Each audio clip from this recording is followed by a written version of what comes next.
Good afternoon, everyone. This is a meeting of the city's capital committee. Today is Tuesday, January 3rd, 2023. Happy New Year. This is a continuing of our series of meetings trying to arrive at a recommended funding package for some of the capital fundings that we have available to appropriate. First, I circulated the materials earlier today. There were a couple of follow-up items. One, I think Noel had asked for you asked for a prioritization of some of the needed items from recreation. We did get those from Parks and circulated that. Also, we did have the priority listing for replacement vehicles for fleet from Chris Amos, which is also, you should have also included in your packet. So those were some of those follow-up items. Of course, the big task we have today is looking at how much we have available versus all the needs that we've got identified. And what I'd like to do, and well, first of all, let me clarify a couple of things. I noticed, and I sent in the note that I must have mentioned 27.4 in my last conversation about how much the size of our half surplus from the prior year. It was actually 24.7 was the number I was meant to say. And I said, why did that number come from? And then I mentioned that, but it was 24.7 was the September number. And coming into today's meeting, I wanted to make sure of that. And so I've been in contact with comptroller's office, and they said there's been some adjustments since that original number, which was back in September, and it's actually just over 24 million. So that's how much we have from the half surplus from the prior year, 24,049,000 to be exact. So that's one of the things we've got. And so what I circulated was something that I know Rich had put his head together and come up with some suggestions about how we identify within the limited resources some of the projects that are the highest of priorities. And I'm going to pull those up. One of the things I did mention, however, is that this scenario is not balanced. So there is no, hey, we are doing this or that in stone here, because it's not yet balanced. It's off by about $3.5 million or so. So there's going to have to be some give and take here in order for us to arrive at something that fits within the parameters of the total allocation. So before we get into, are there any questions right at this point? Alderman Cohen is here. Oh, great. Hey, welcome. Thank you. All right, well, let me pull that up on screen and we'll just get into it. Share. Right.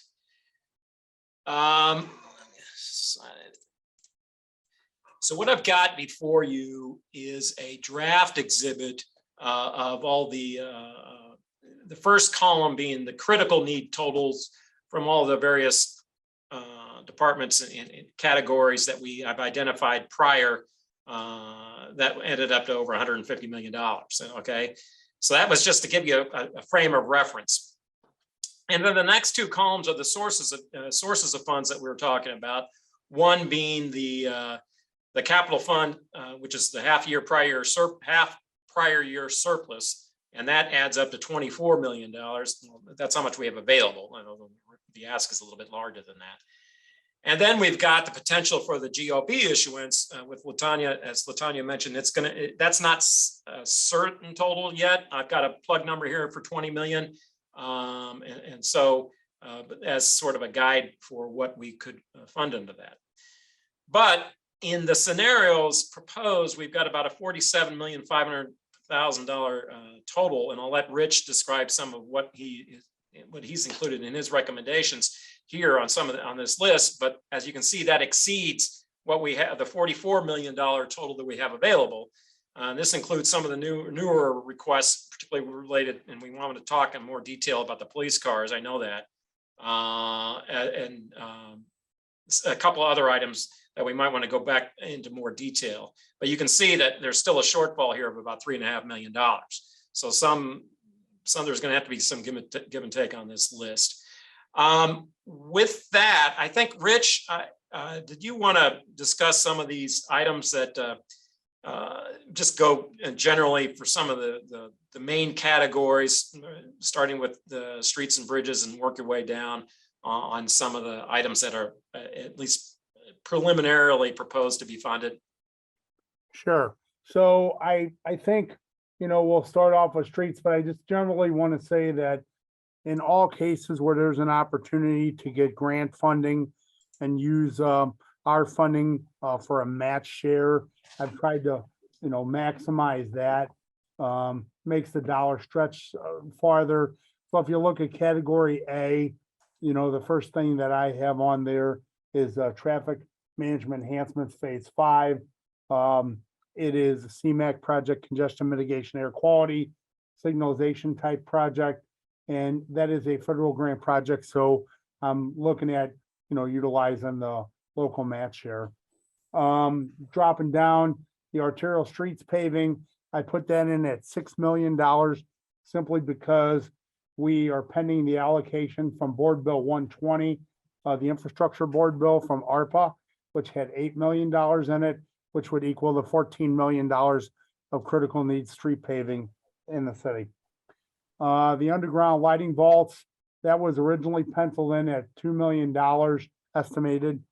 Speaking with the street director and the traffic commissioner, there's no way we're going to be able to, fund that whole line item with all the other needs. But the ask is that we allocate something so we can get the project started.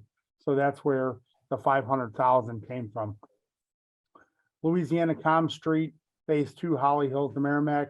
That is a TAP grant, Transportation Alternative Program grant, federal grant. So again, $440,000 is a local match share versus the $2.2 million total project cost. So that is everything in the street category. Do you want me to stop after each category, Paul, or just kind of? You could ask. What was this for traffic management? 880. Oh yeah, Latanya just asked a question about the traffic management. I had originally had 800 as well. And Rich, do you want to describe how that became 880? Yeah, so I mentioned, yes, I will. So I mentioned at the last meeting that it was 800, but as we go through and refine numbers, that number is now 880. I have just not updated it on the capital needs summary. Again, estimates are estimates and they're somewhat dynamic. And so I would rather, if it looks like it's something we're going to put in there, I'm going to put a harder pencil on it to say, is that number still looks sufficient? And talking to staff, we felt like that number need to slide up just a little bit, specifically with escalation of cost and equipment and all those things going on right now. Thanks. Okay. I've got a quick question if you can jump in. And that's just on the arterial street paving, what you see as the timeline for expenditure of the $8 million and then the $6 million as well. So, I mean, ARPA, I work myself backwards. ARPA has to be expended before December of 2026. My plan would be is to work with the street department and see what their schedule is. As I mentioned at the last meeting, if streets does the actual paving, then we don't pay for the manpower and equipment. We're simply paying for the materials. The caveat to that is that the streets has to have equipment that operates to do that. And so their milling and paving equipment had been down all summer and it just came up back in September. So I would hope much sooner than later, within the next, 12, 18 months is what I would hope for. That inspires a few other questions, but I'm not going to go down that rabbit hole just yet. One other just suggestion, and thank you for that update. One other just suggestion for this document is I wonder if we could add in the funding allocation from Board Bill 120, knowing that it may change as another column here, just for context, knowing that it's not our recommendation, it's just context for how it fits in with these critical needs.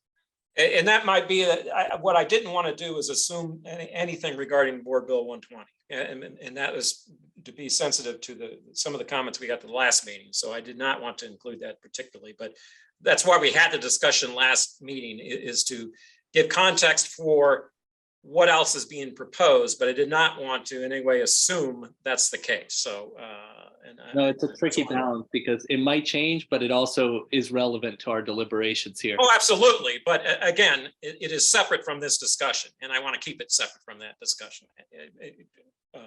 Whether or not it is a final bill or not, that's where it is. But that was the purpose of last meeting's discussion. Go ahead, Rich.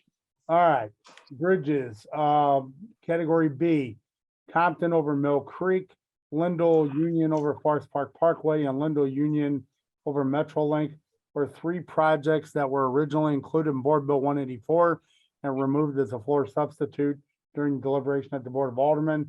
Those are federal grant projects and they are all underway. We are working on all of them.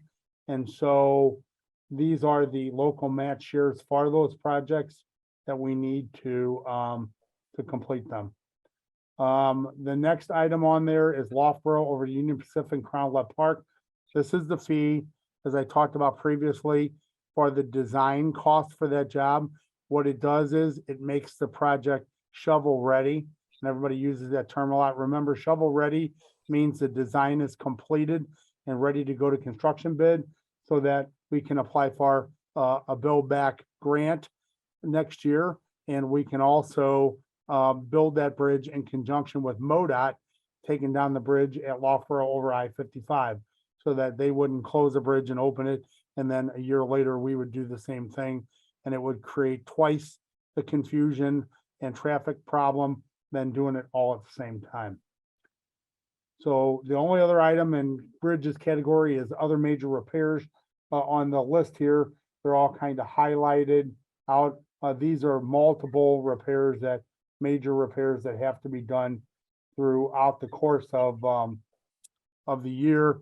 And we do our bridge inventory work and inspections. And these are items that, you know, need to be done on these particular bridges to keep them open.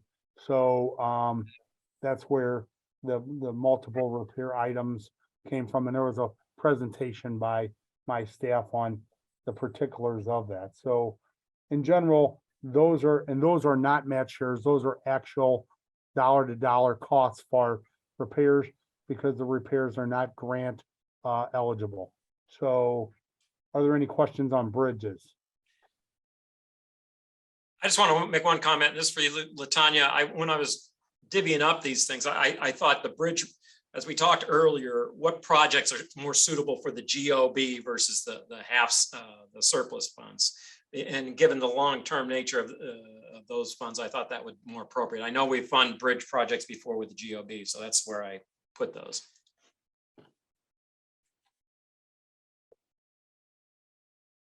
Okay. Go ahead, Rich. Okay. Category C, trying to keep very much the same similar model that we had in Board Bill 184, knowing that the rec centers and the pools are the epicenter of, you know, recreation for our youth and folks in the city. I want to continue the program with boiler replacements for $1 million, continue the pool renovations at $1 million. And then, you know, we talked about Soulard Market needing about $7 million worth of renovations. However, I think that, you know, we would all agree that there's not sufficient funding here to put all that funding towards Soulard Market. But I will tell you that I know that there's at least $1 million, $1.5 million worth of very critical safety related needs, whether electrical, mechanical, roofing type things like that, plumbing for just the general operation of the building. So that would give us a start into doing some of the repairs in the building. And then if additional funding came up later through other sources, we could add on to that, but it would at least give us an investment into that facility. So that is what I had under Parks, Recreation, and Forestry. If I can jump in with some questions. First of all, on the boiler replacements, and we've been talking throughout this process about the full extent of the capital needs for the rec centers, but the boiler replacements were from the start a kind of separate, especially critical category. What happens if we don't do these boiler replacement in the coming year or two? What essentially is the anticipated lifespan of these boilers before they stop working? That's a great question. I would tell you, we started into them with the Board Bill 184 work. And, you know, these boilers have a useful life of about 20, 25 years. I will tell you all that my facility staff and the Parks Department maintenance group has worked hand in hand to keep these things running well beyond their useful life. We're at the point with most of these where you cannot even get parts for them anymore. So when they fail, they're without. I'll give you a prime example. Last winter, one of the boilers failed in the West End Rec Center. All the pipes froze in the wall. The fire alarm sprinkler system exploded and flooded the building, destroyed drywall, flooring, everything in the building. And it cost tens of thousands of dollars just to get it back up and going. So what it is it's an unknown liability. It's a ticking time bomb that if we don't get it fixed and we have a 10 below day, or God forbid, a 30 below day like a week ago, and the thing goes out, there is no way in the world that my staff, our park staff, can ever keep that building warm enough to keep the pipes from exploding. So we need to keep doing them. I mean, obviously, I would like to have all the money to do all of them, but I think what we've learned to do and do pretty well, and I think Paul would agree with this, is we've learned to take what little bit of sprinkling of money that we have, and we try to sprinkle a little bit on all the critical needs to keep life in them and keep them moving until such a time we get them all knocked out. So I hope that answered your question. It certainly did, and recognize that we have a lot of different competing critical needs here, but would just love to fully fund that if at all possible. And then on Soulard Market, you mentioned that we essentially do have, it seems like this is a project that can be broken out into multiple pieces. From your perspective, would this work be done by BPS, this $1.5 million of work on the building, or contracted out? So we would probably go to our open-end contractors and contract it out. You know, my staff is relatively small. The park staff is relatively small. And so usually what happens is they're good for fixing things, and don't misunderstand me. They're very good at what they do, but their hands are full doing everyday maintenance items to keep things working. So when we do larger projects, we typically go to our open-end contractors and get a price from them and get these things knocked out relatively quickly. Yeah, I wonder if there would even be any nonprofit partners who might be interested in taking this 1.5 million and leveraging it into a broader investment into that facility, but that's a separate conversation. Thanks, Right. Rich. Yeah, I can't speak to that, but you're right. It might be. Okay. We'll skip down to any other questions on C. We'll skip down to category D, which is fire department buildings and equipment. And so generally what I'm looking at here is the fire department repair storage garage roof replacement for $750,000. That's the storage garage on Spruce behind fire station number 2 across Tucker from the old police headquarters.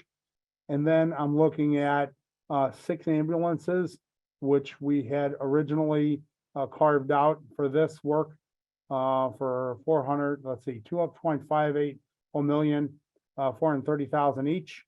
And then there are 4 pumpers that were from Board Bill 184 that were short on funding, that we would ask that we could allocate funding in the amount of about $5 million to finish that set of pumpers from Board Bill 184.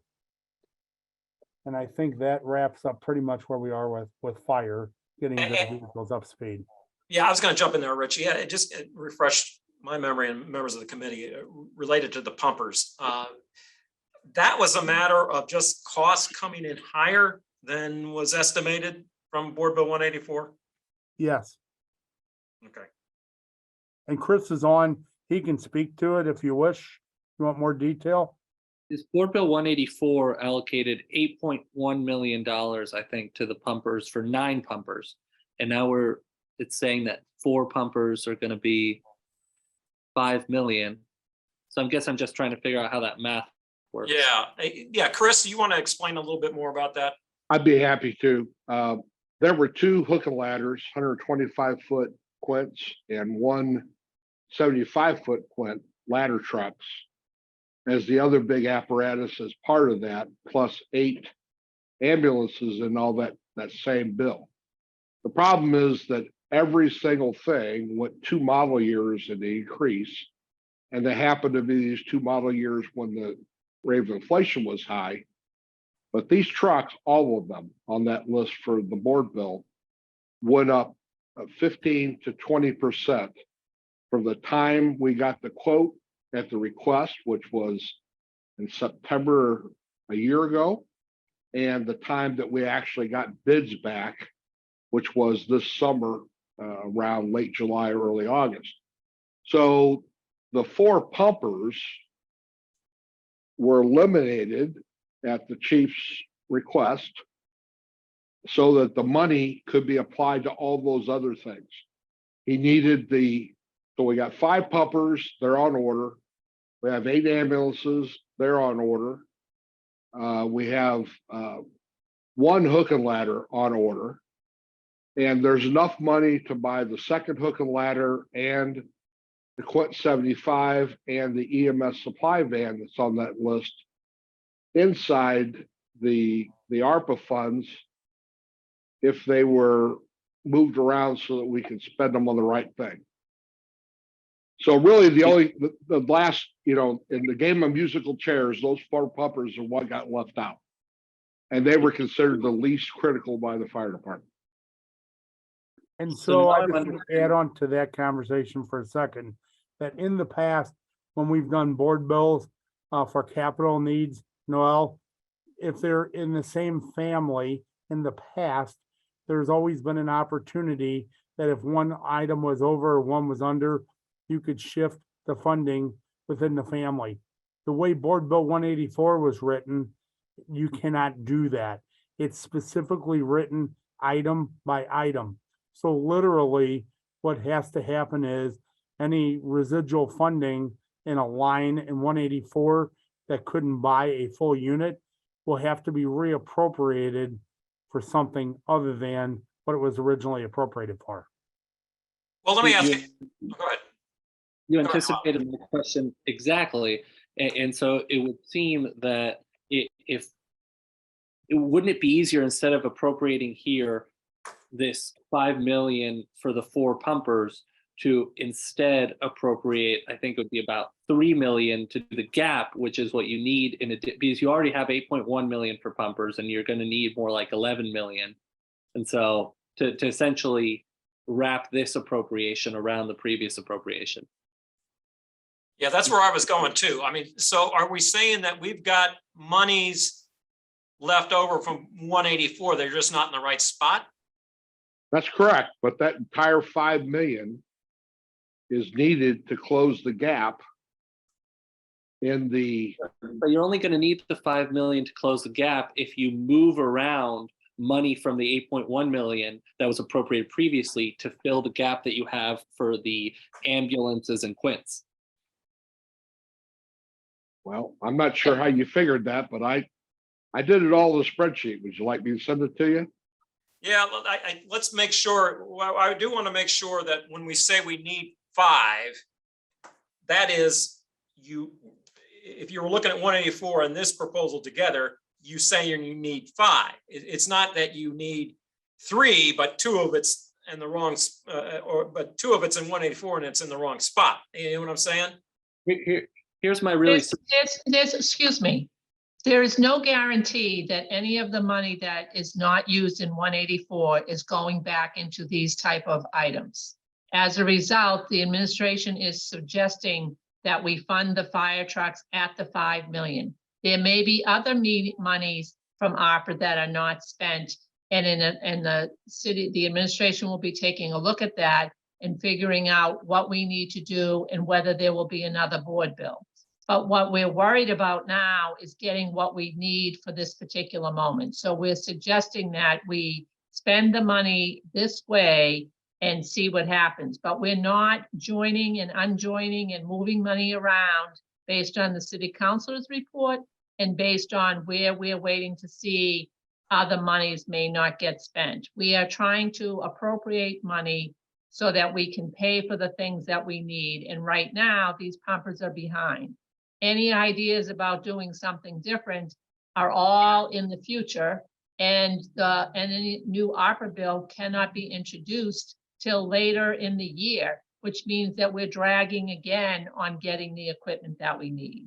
That is why we're suggesting that it be done this way, and then we will revisit the ARPA monies if they haven't been spent in the next couple of months. We'll by, I would say, June or July, we will be looking to see where we are and what we need to do. So you're saying you're assuming no reappropriation of ARPA funds at this point? Today, Great, so we're on. and the that same- will be a decision made by the administration. That's great. I'm on the same page, and the math in that case doesn't quite work, because what was initially proposed and appropriated was 8.1 million for 9 fire pumpers, so 900,000 per fire pumper. Now we're seeing here fire pumpers actually cost 1.25 million. So if we still want those 9 pumpers, we need $11.25 million. We currently have $8.1 million appropriated. That means we need an additional $3.15 million. The reason why Chris is asking for 5 here is because he's assuming that he's going to take a piece of that $8.1 million and use it to fill the gap for the quints and the vans and the ambulances. And that's where that That 5 is million. that is not the conversations we've had before. And I'm not going to put words in Chris's mouth. Chris, is that's what you're suggesting that you are going to do? Because we've had this discussion previously about moving the monies around. Well, the issue was it had to be reappropriated. I didn't know that there was no possibility that that was going to happen. If that's what's going to happen and the money is not available, the original money is not available to buy the extra hook and ladder and the Quint 75, then the chief would tell you that he would rather have those funded than these 4 pumpers. So the total amount will be the same. It just needs to be broken out with 3.1 million for the pumpers and then the extra money for the quints and the et cetera. Well, it's not, it's about $2.4 million more than was budgeted for it, because of the 2 years increase and the rate of inflation being so high during those 2 years. So there never was enough money in there. We just didn't know it until we got the bids back. So I just want to make sure that we're clear. I'm not saying that there won't be a reappropriation of ARPA. What I'm saying is we don't know when that will happen, and that we need to make decisions on based on what you have now and what we have in front of us with capital as of now to figure out what's going to happen, because there isn't a pot of money that says this much money goes, everything that came from ARPA before that wasn't spent goes back into infrastructure. No decision along those lines has been made, nor will it be made in the next couple of weeks, because we're trying to work through this and work through a budget, and we don't know that all that money won't be spent yet.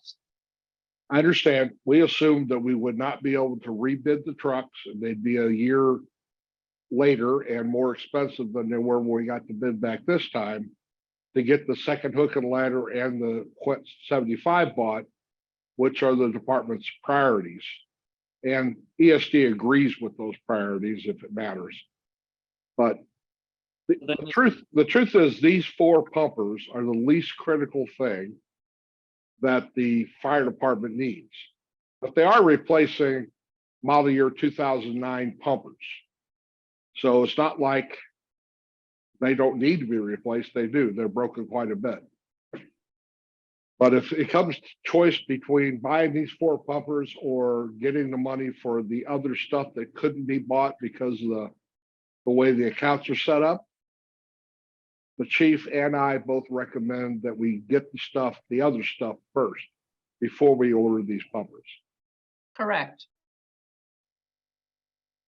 And the flag that I was raising is that if we don't assume any appropriate reappropriation, then now we have $13.1 million appropriated for pumpers. And better to wrap the appropriation around what's previously been appropriated. And to, I think everyone's point here, make sure that the fire department has the resources to get the Quint 125, Quint 75.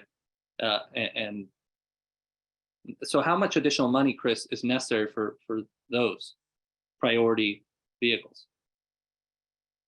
Well, the original appropriation with the original bids fell $2.4 million short of being enough to buy everything. That's how much it went up. But now, these 4 pumpers, that hook and ladder, and that Quint 75 are going to go up another 7 to 10% before the next bid can be done, because we have another whole nother year and a whole nother model change. So it's impossible to tell exactly what the number is going to be until we get the bids back. And it's I hate to say it that way, but these are custom built vehicles, and they only make a few of them a year to order. And so it's not like Ford making F-150 pickup trucks, 3 million of them. It's these pumpers, there might be 50 of them made in the entire country in a year. And so they're not sitting around to buy off a lot. They have to be ordered, and it takes so long to get the funding approved, the bids out, and then the trucks delivered, that the prices always go up some. But in years when inflation was only 3% or 5%, it was manageable.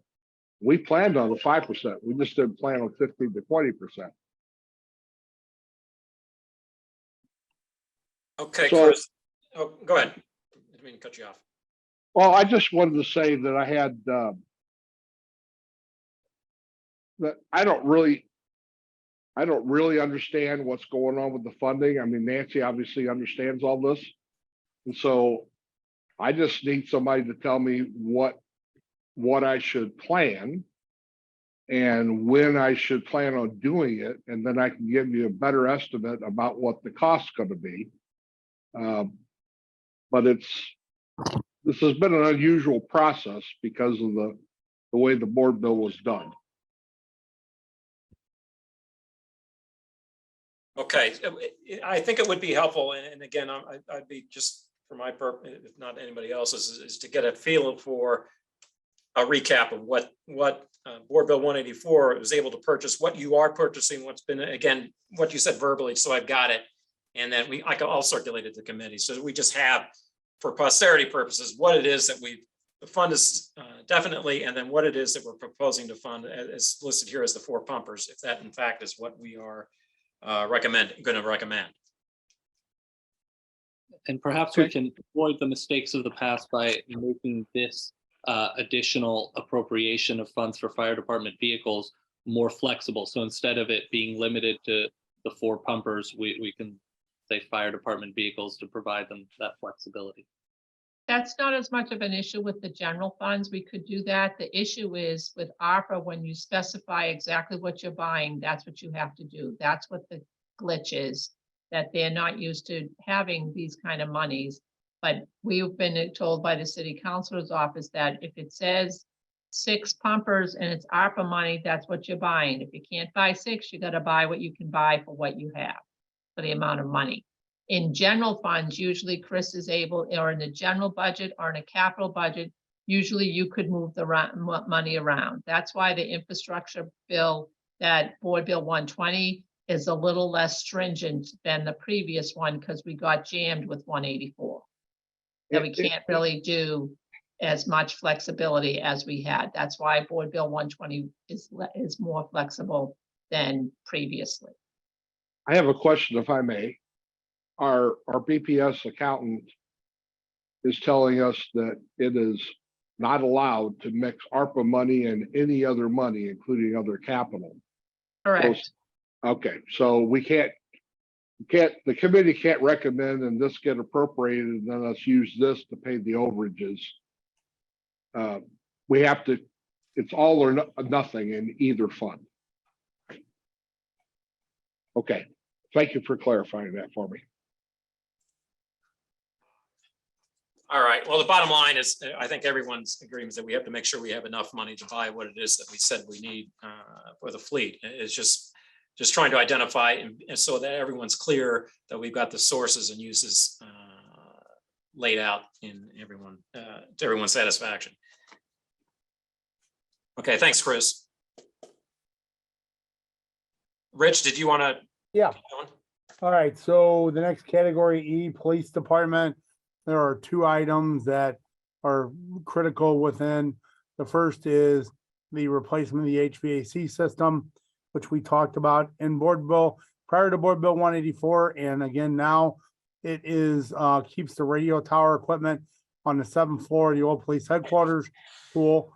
That radio equipment and tower are what are power the 800 megahertz radios to all the police and fire as well. And so therefore, we need to keep that equipment cool. We have temporary means in there now. We need to replace that system. And then the other item that was in item E was the 100 police cars, the take-home vehicles, which was a comptroller initiative that the comptroller and Latanya had mentioned in the previous capital meeting. And so obviously that was placed into category E as well. So I'll stop there and see if there's any questions on those.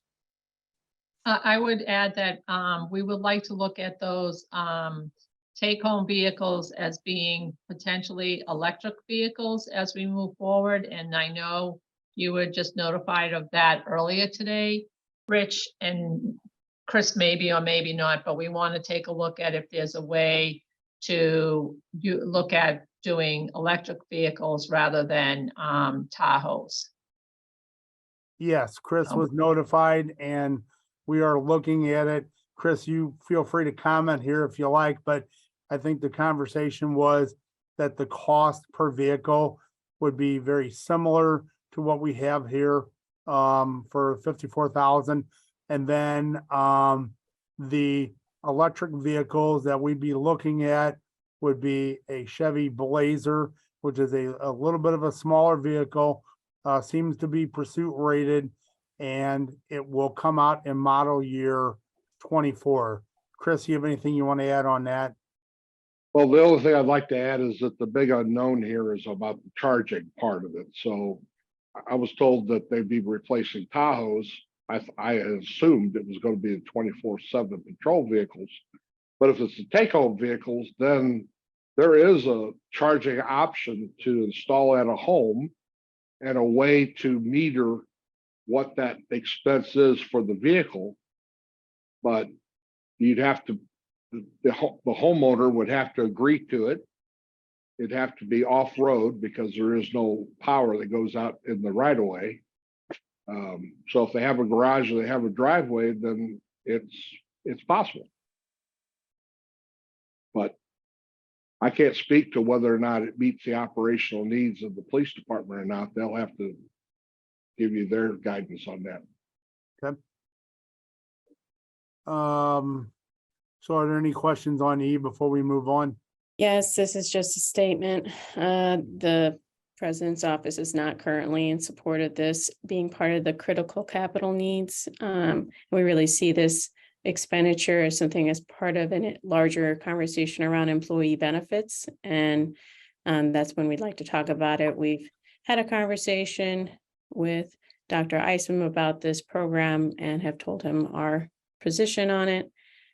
So we're not in support of including this in this particular package at this time.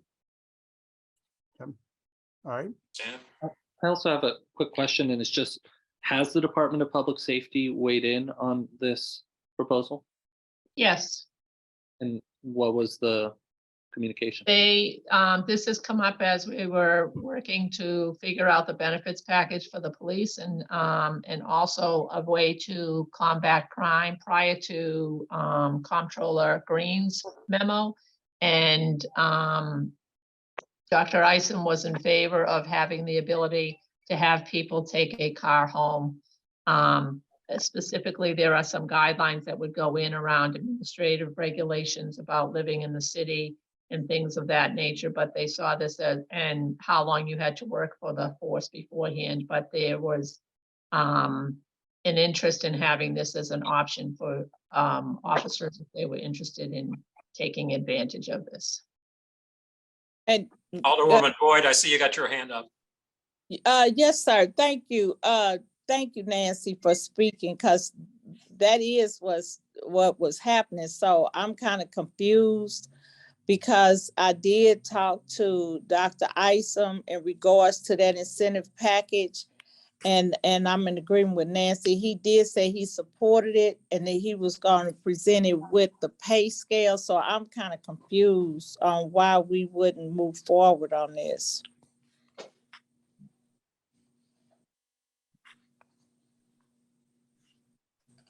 Okay, well, right now it's a proposal, and I just leave that up for all of you to consider at the moment. I know the Comptroller's Office presented this at the last meeting, so it's something to consider as we go through these projects. Of course, we have to keep in mind that right now we're still not balanced, so we've got to get to that point too. So, And so I guess my question, Paul, is in regards to that incentive, because we do know we're losing police at such a high number. And last week, I want to say it was 180 that we lost again. So we're losing them at a fast pace. So I'm asking the committee to please reconsider to make sure that we can move forward on this project.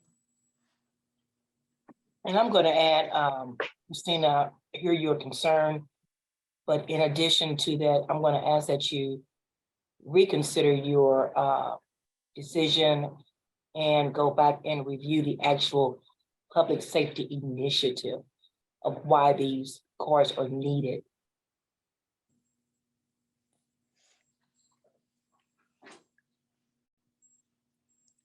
okay, any other comments on police for the moment?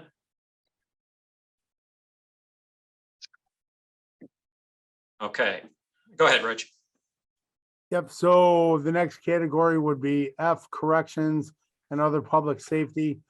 At this moment, there was really nothing that rose to the top of that list, considering, I guess, if it was going to be, something out of that list of things that are there, probably the top need that is there are two of them, obviously, the public safety answering point and the outdoor warnings system replacement. The public safety answering point, as I mentioned, we have 5 million for the design, and there's 15 million in Board Bill 120. And so we have some other options with some other funding sources further down the road that we could utilize for that particular project. The outdoor warning system at $5 million is probably very ripe to be done. It's just a question of, what we would have to knock out in order to get the 5 million in place for that. So those will be the two top priorities if we were going to consider something there. I really just moved on to other municipal buildings. And in particular, other municipal buildings, there are 2 fire alarm systems at the Civil Courts Building and the Carnahan Courthouse, which are 1.9 million, 2.4 million. And those are life safety items. And in public buildings that are utilized every day with a lot of employees and public, there's no way we can justify not having properly functioning, up-to-date, addressable fire alarm systems. And so I felt that was a major priority in the other municipal buildings at this time. I can go through city vehicles and then we can talk about whatever's left. I guess the only other thing under other municipal buildings that's there is there's an item, miscellaneous building repairs. So miscellaneous building repairs could mean just about anything. It could mean a roof leak. It could mean a water pipe break. It could be an electrical problem. It could be anything under the sun that pops up in one of our over 100 buildings in the course of the year. And even though I know Paul tries really hard through our budget to help give us some funding for maintenance, there are tens of thousands of dollars of things that have come up every year and thousands of dollars worth of things every week or day that we have to fix in order to keep facilities operational. I will tell you that in Board Bill 184, there was $750,000 in miscellaneous building repairs. And we have encumbered every dollar of that to date. And so at this moment, I have an on deck file of things that come in that I can't fund that need to be fixed. And so I am asking for, again, which I ask for every year, miscellaneous building repair funding so that we can fix needs that come up to keep our buildings operational. More critical than I could ever describe. And then finally, the category H city vehicles. There are two categories here. The electrical vehicle recharging infrastructure incremental cost about electric vehicles for $600,000. Chris talked a little bit about that in our last meeting. I think the ask is actually about $2.750 million.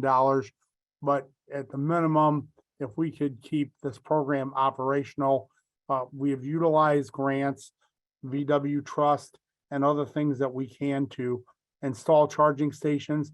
We have no more opportunities. This would keep the program moving. And then finally is city fleet, non-emergency fleet. You know, it's about $21 million in need out there.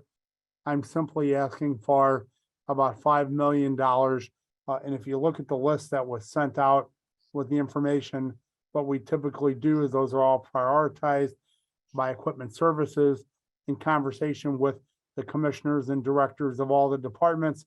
And again, just like in all the rest of the stuff, we try to hit the most critical needs of each of the departments. And so if we were to come up with 5 million or 6 million or whatever amount of money would be, you would simply page down that list to where, you know, item would be covered. So in this case, it would cover the first 56 items on the list. And we would be at $4.9 million of vehicle needs for 56 different vehicles. And we would just simply replace those off the list. You know, again, the need is about $20.9 million. So there's a lot of vehicles that need replacement, but we have to replace whatever we can afford to do. So we'll ask for questions. A question on the vehicles. I did look at that list, and thank you for Chris for providing that. Under the department column, most of these departments are departments I'm very familiar with. There's also a vector control department. What's that? That's rat control. Okay, thank you. I was curious. Yeah. And pigeons. And pigeons, yeah. Varmint control, Part of the health department. right. Great. And then if we could pull that, okay. I guess we can stick on vehicles for a second. I had another question about the civil courthouse and Carnahan courthouse alarm system, but we can stick on vehicles if anyone else has any questions. I just pulled up on screen. Basically, what it does is say, depending on where you have the funding cutoff, it is wherever it is, wherever it falls. So you're somewhere at line item 56 here for vehicles, but you can see how long the list is. I should point out also that following last month's discussion about that forestry piece of equipment, Nancy, that one has been put to that top, that aerial saw that forestry is looking for. That's in that list. So, but again, yeah, whatever dollars we leave for rolling stock, that's where we're going to make the cutoff, and that's how that would work.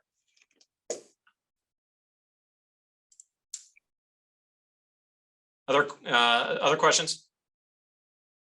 I was wondering on the fire alarm replacement whether there's been any discussion with the courts, the 22nd Circuit about any other funding sources or any other tenants in that building, about any other funding sources for that improvement, and whether this could be something that we do together instead of for the city fully funding it. So Judge Mike Stelzer talks to me very often, Noel, and he talks to Paul a lot too. They are constantly looking for funding as well. You know, Paul and I talked earlier today, and we felt like this was a minimal item that we could give to the courts because they have a relatively substantial list. So I am not aware that they have any other funding sources to do this, Paul. Yeah, no, and as a matter of fact, one thing, just to give you some historical context on this, keeping up with the capital needs of the courthouses is not only very important for public safety purposes and all, but they also have a hammer as in an extent is if the city doesn't do it, they can force you to do it. And that we encountered that back in '92, where they can just put it in their budget and say, hey, we think you're not keeping it up and we need you invest in these buildings. And so we don't want to get to that point. And I think, as Rich has stated, the particular items suggested here are bare minimum in terms of fire alarm, public safety type needs for the building. So that is something that minimally we're going to need to fund. And what we don't want to have is get a big ticket on an operating budget request saying thou shalt include this in the budget next year. And that's what we're trying to avoid. Yeah, then I guess I'll be more specific. I do think that April, in April 2022, the state of Missouri did appropriate section 15.510, did appropriate $126 million to the Supreme Court for funding court improvement projects. And I do wonder, there's the state often requires to come in 50-50 with them on other projects, whether we might leverage the city's contribution with an allocation from this fund. It might, maybe it doesn't fit, maybe it's just for state-owned buildings, I really don't know, but it would be at least worth asking the question to the 22nd Circuit, whether they're able to tap into this $126 million to fund improvements. And that's fine, and it can be asked, but again, the list of requests that we've got from the courts are significantly longer than what we've got here as available funding. So, but obviously, anytime there's grant funds available, it's worth asking.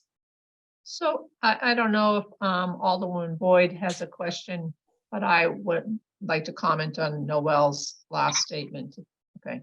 So everyone's aware, we hired a new policy director, Casey Milberg, and she has been combing all of the state and federal grants and potential monies that have been approved through ARPA, through lots of different presidential and federal bills and state bills. And so we'll go back and check with her on this, but I think if that was something that we could have used, she probably would have flagged that already for us, but I will get back with her on that. And I know she's listening in today to see where we might be able to do that. And that might save you a conversation, Paul and Rich, because you would already know the answer to the question prior to having that discussion with the new chief of the justice, which is, I forget her name, but it's a new Beth Hogan, I think is the new person. So we'll get an answer on that one. Thank you, Nancy. However we can answer. Okay, any other questions related to that or other items on the list? So it's not a question, it's I guess it is a question. Noel said that they have state dollars for state buildings. And so this might be a dumb question, but Carnahan and Civil Courts, those aren't state buildings? No, those are city-owned buildings. Okay. And there's nothing in the appropriation that limits it to state buildings. I was just commenting that I wasn't sure. I could imagine the Supreme Court deciding that we're going to focus all these dollars on state buildings. It certainly requires additional investigation, and glad that Casey can look into that. And I guess my issue, and Paul, he understands, because I ask it every time when we come up with budget. And I know people are asking for these, because I'm looking at what they're asking for. And these are basic things that are needed. And so when you come from the corporate world, when you do your budget, you do a capital budget to say, this is my big item that I want, and these are the things that we need. And I would always ask, well, why don't we have this? You know, and so they said, we do ask for it, but we don't get it. So these things that I'm seeing, like fire alarm replacement, you know, sound, Wi-Fi, these things are basic need things. And I'm pretty sure, Paul, they've asked for these prior, right? Right, this is, most of these things were on the inventory that we had last year as well. Right, I thought so, because I kept saying, this is a repeat. And so, okay, so that's what I'm looking at. I just think that's kind of quirky to me. And it's not where it's the administration we have, but it's the prior administrations didn't see the priority in making sure these things, it's just like you have your house, you sustain in your home because you constantly adding improvements to it, basement, toilet. I'm like, what are we doing? So that's what I'm just kind of concerned about. That's all. Thank you, Alderwoman. Yeah, I think the challenge here is it's always easy to, and you can ask any department any time what their need was, and they could surely provide a list, and I'm sure all of them would have some merit. But providing funding for them is sort of the easy part. It's determining within the limited resources when you take all the other funding needs of every other department in other areas of the city and trying to say, okay, what are you going to fund and what are you not going to fund? That's where it gets difficult. And as you can see right now, just the way we are right, this scenario, we're still not even balanced. We're about a little under $3.5 million out of whack. And So, we haven't even considered the capital needs of the water department or some other parts of the city. right. And so that's where we stand today. And I know this was a little bit big of an ask today, given that we just got back from the holiday. I sort of want to take the temperature of the group. I was thinking I could come up with some suggestions to try to get this thing into a balance and act. It was funny. I was having that conversation. Alderman Cohn, we were talking about it, and I said, "Well, look, I'm at the end of the day. Hopefully, everyone's equally dissatisfied with what comes out of this process." And that's about all the best you can hope for, simply because there's just not enough funds for everything that we need to address here. But I'll leave it open to any other comments. I did reserve Friday if we need to, if you want to digest this some more, and we can come back and have a final recommendations and try to get this thing balanced, or I'll just open it up for any comments or what suggestions you might want to ponder. I would like to ask a question. Sure, Outside of the support for the police vehicles in the amount of $5,400,000. Chris, are those recharging stations? Is that what's listed in item H? No, those are for the fleet vehicles, like pickup trucks and vans and things that were in that study that we gave before the last meeting. Okay. So the recharging stations would have to be included in the price of the vehicle. They're not real expensive. Installed, they're about $4,000 a piece. They would belong to the city. We did look into it for a few elected officials who thought they might want to get an electric vehicle and take it home. And we looked into it for the police department as well. So it would be an added cost. So instead of $57,000 for the vehicle itself, you'd have to add the charging station to it. And of course, the charging station would have to be reinstalled anytime the vehicle changed hands. And you'd have to put it someplace where it wouldn't be vandalized. So there are some challenges, but the equipment does exist. But if we wanted to actually purchase an electric vehicle, there are recharging stations at the actual stations. Am I correct? No, there are not in the police department currently.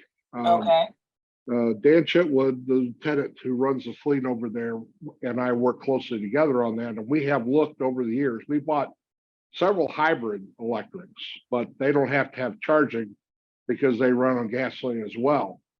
But when they don't have any battery electric vehicles in the police department currently, and that's because of the difficult duty cycle. It's most of their vehicles, like all the Tahoes, they run 24/7, 3 shifts a day. And so there is no time to recharge them. So if you wanted to replace that type of function, then you'd have to have extra vehicles. They'd have to take one of the 3 shifts off to recharge. But a take-home vehicle presumably is not being used half the day. So wherever it parks, home or at a station, then it could be recharged during that time. Usually it takes 7 to 8 hours to charge on a 240-volt system, a type 2 charger. And the equipment does exist. It wasn't available until just this year, so it's a fairly new thing. mhm. Okay, thanks, Chris. My only other question is to Rich. Rich, you know, we've been talking about PSAP for a long time.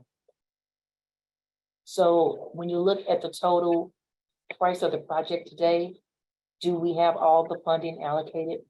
Because I see missing pieces, but I'm not really sure if that project is funded fully or fully funded. No, so the PSAP is 42 million. Where we are today is we have a little over 5 for the design that is fully funded. We're working on that. There is 15 million in board bill 120. That takes us to 20. And then we will have to look at some other options of how to fund the rest of it.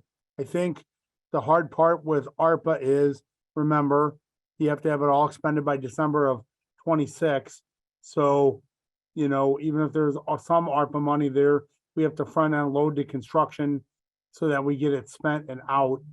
And then there's always a question of where else that funding could come from, whether it's a future GOB, whether it's future capital surplus, whether it's Eco Devo funds and a lease purchase like we had originally talked about. So I think we have, you know, a good start at it.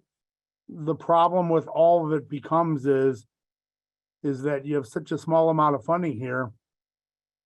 If you take that other 15 or 20 million dollars out of this amount to make the balance of it, there'll be nothing left here to do any of the other critical needs we have. So, you know, I looked at it like the infrastructure ARPA bill had 15 million in it.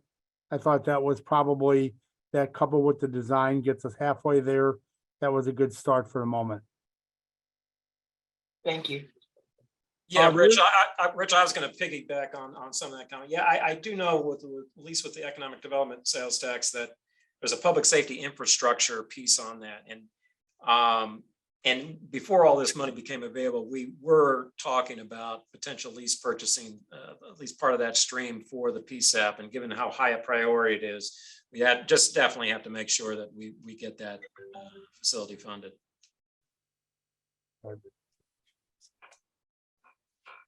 Did I miss something there, Paul?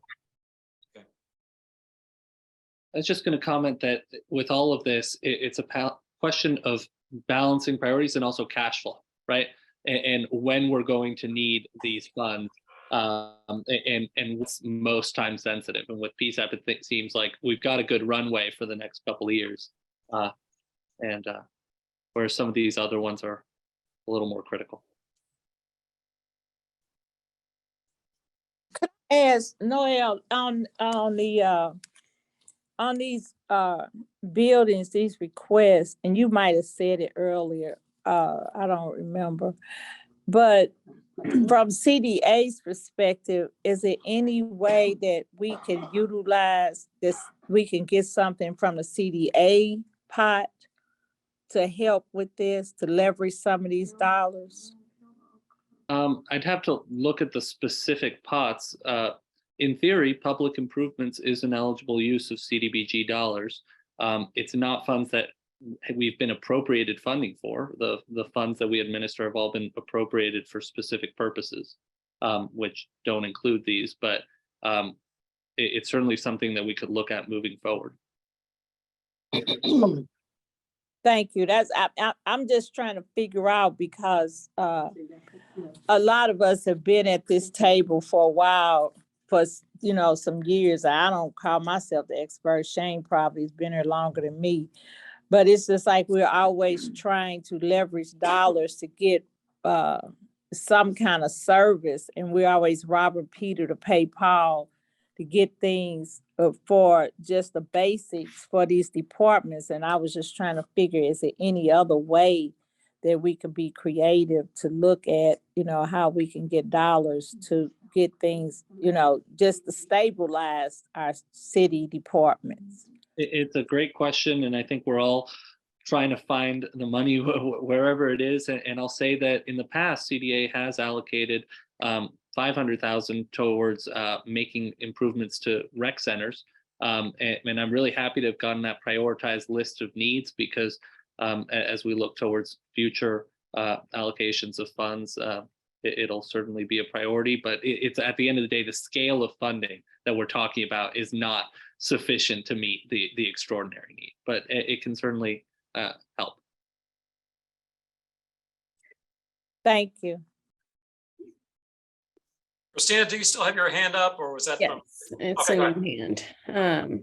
So yes, one of the requests I had from between the last meeting and now was for Paul, for you to present two scenarios, potential scenarios. And what I see overall here is that we have a 5.3 million overage in this proposed use of the surplus.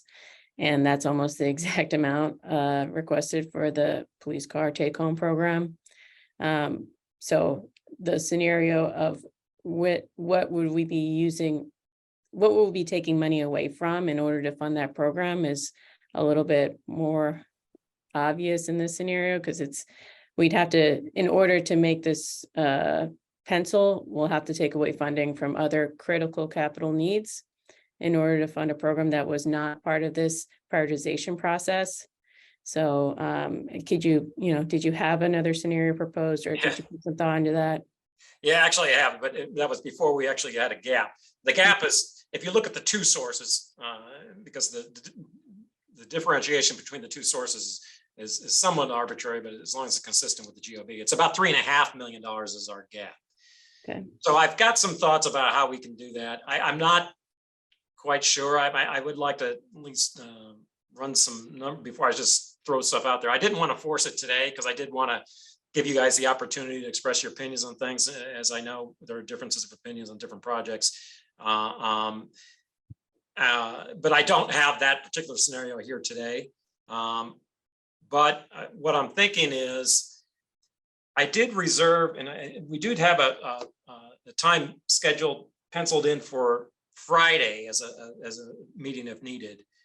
And if that's okay with everyone, what I'd like to do is, if everyone's still available for that, maybe we reserve that time, and we just, and in the between now and Friday's meeting, we get some sort of scenario that actually balances with what we've got left, and see if there's any give in some of these numbers. Are people amenable to that? Are you still available for that? Yes. Christina, would that work? That's fine. Yep, I'm available. Okay. What time Friday? I was looking at, it was 11 o'clock, I think was the. Okay. I don't Okay. think I have anything. Well, let's do that. Let's do that. Take this, and you've got everything I've got at the moment, and so and then we'll try to work on it and see what we can do to get this in within the parameters. And again, as I mentioned, make everyone equally unhappy. So if we can do that, is anyone else? So let's plan on that 11 o'clock on Friday, and we can reconvene and come up with something like that. Short of that, I have one final question. I know everyone's looking at the vehicles as take-home vehicles for the police, but Chris, aren't we waiting on vehicles that were supposed to be delivered last year that haven't? And isn't some of this that we don't have enough vehicles as it is?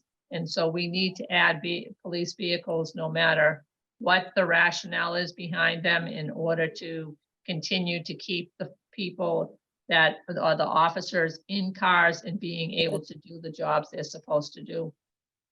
Yes, Yes, this committee recommended and was appropriated $3.5 million, which was designated just for the scout vehicles, the patrol Tahoes. We could only get an allocation from GM for 52 of those vehicles. We had money to buy 60 something, so our intent is to put the bid out this summer for the rest of them. Those 52 are already reserved at the factory, but they're probably not going to be built until like March, April at the earliest. And so the others will be a year behind that. Okay. And, okay, so that's saying even we allocate is not guaranteed that the cars will be there soon. It still will be a wait. Is that what I'm hearing, Nancy? yes. Yes, we're waiting on the other 52 that will replace vehicles that aren't working. I think we all need to know that we're a year behind in getting the vehicles that we need in order to have enough so that if a vehicle goes down, it's problematic for us right now. They have added a second shift to help keep the mechanics and things going, but we do have a problem with, we don't really have as many vehicles as everyone would anticipate. I'm only saying that because that's what I found out when I was trying to figure out how many we had. We don't really have as many police vehicles as we think we do. And they are all in rotation all the time. Okay, thank you, Nancy. Anything else for the group? All right, well, we'll reconvene on Friday at 11, and hopefully we'll have some sort of scenario out there that everyone can live with. I know it's not perfect, but every little bit helps in terms of capital. So I appreciate everyone's time today, and we'll see you then. Thank you.